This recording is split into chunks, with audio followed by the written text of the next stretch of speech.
All right, good evening, everyone. How's everybody doing tonight? Good to see you. Good to see you. Good to see you. So, let's talk experiential learning. So, what is experiential learning about? Well, it's an educational theory that focuses on framing education around real-life experiences and learning by doing. John Dewey created the theory to argue against traditional education's focus on passive memorization. The core tenets of the experiential learning theory are that 1. Learners must be involved in the learning process. 2.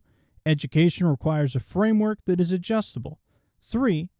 Education should recognize the works of the past, but that knowledge must be interpreted for our present and help examine our future. 4. The learning environment must not be limited to a physical space or by a strict social order. So, how did these ideas help me examine my past experiences?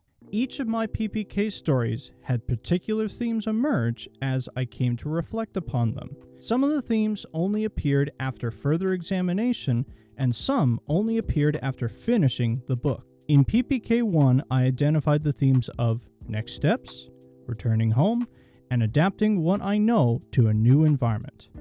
In PPK 2, I found the themes of confidence, self-belief, teaching how to overcome or adapt to challenge to other people. And in PPK 3, I found the themes of fear, uncertainty, learning from mistakes, learning how to help people better, and adapting to their needs. Through further self-reflection across all three of these stories, adapting emerged in some form.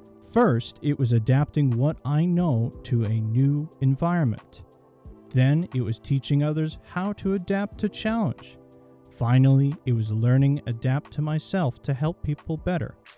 All of these stories of adapting for the better, and all of these stories of adapting for the sake of learning more. Now, what does experiential learning think about adapting? Well, the word adaptation and other versions of it appear in the book a few times. However, I think this quote frames things the best. The trouble with traditional education was not that the educators took upon themselves the responsibility for providing an environment. The trouble was that they did not consider the other factor in creating an experience, namely, the powers and purposes of those taught. It was assumed that a certain set of conditions was intrinsically desirable, apart from its ability to evoke a certain quality of response in the individuals. This lack of mutual adaptation made the process of teaching and learning accidental. With this idea in mind, one sense of traditional education is that it is a linear path. However, once you move past this series of checkboxes, as we all know, life becomes anything but a linear line. School does have these kinds of challenging experiences that are more than just checking off boxes as they go on. And these experiences are often the most important and memorable. They are experiences where we are asked to show, not tell, what we know. When students have the opportunity to adapt and apply their learning to something that interests them, that's when they can really shine. So, how might we adapt education? What is a visualization of this idea? Well, allow me to paint you a picture, or rather, build you one.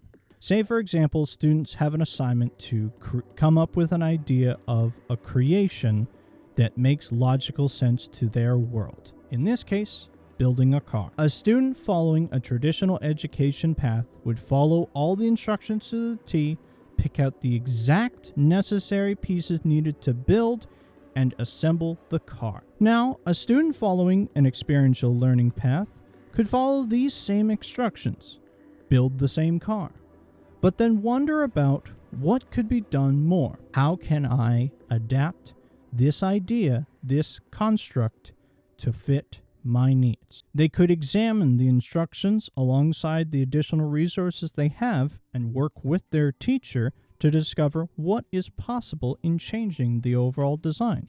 Maybe they add parts such as a trailer hitch at the back, additional storage containers, larger tires.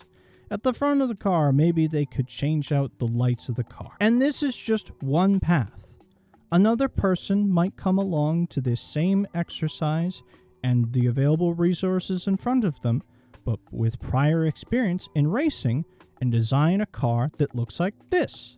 Learning itself is the Lego bin. We all arrive at the bin with different ideas and different ways of using the resources that are in it. Traditional education is going to hand you the plans and tell you to find the bricks and build the yellow car. Progressive education is going to say, here's the bin, build what you like, figure it out.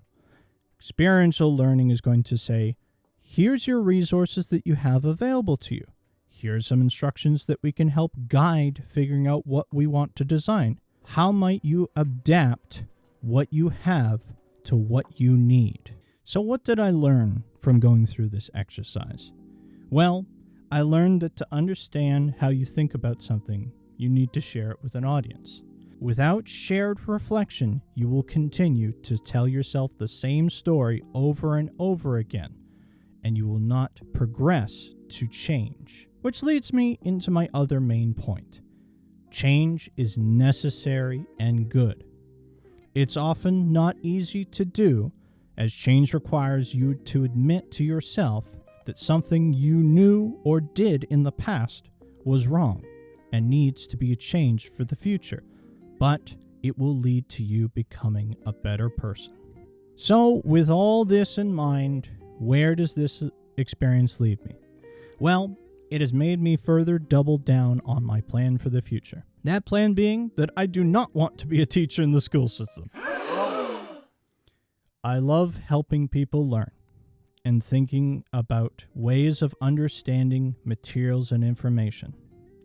I believe that the best place for me to achieve that purpose is outside of the classroom, making additional resources and services provided to those within the classroom.